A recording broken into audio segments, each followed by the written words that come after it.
মা আসছে বলে আমাদের দেখো কত প্রিপারেশান। তো মায়ের উপলক্ষে তৈরি করছি নাড়ু।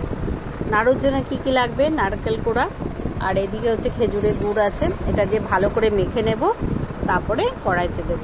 ঠিক আছে, ভালো করে মেখে দিলে কি হয়, বাইন্ডিংটা ভালো হয় আর কম সময়ের মধ্যে হয়ে যায়। তাহলে এটাই আমরা করবো, তাই না? তো দেখো কি সুন্দর করে মাখা হয়ে যাচ্ছে। এরপরে নাড়ু কড়াইতে দিয়ে দিয়েছি, এবার নেড়ে ভালো করে বাইন্ডিং করতে হবে আর পুরো ব্রাউন কালার এসে যাবে। দেখেছো কি সুন্দর হয়ে গেছে, রেডি হয়ে গেছে পাক দেওয়ার জন্যে। এই যে হাতে নিলে দেখুন, দেখো বোঝা যায়।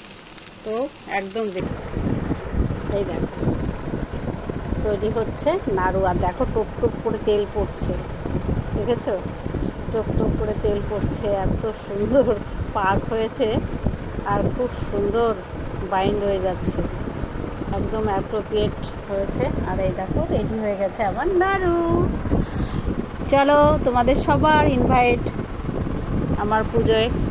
সবার ঘরে ঘরে পুজো হয়, কিন্তু চলো সবাই আমরা এনজয় করি, মাকে বরণ করে।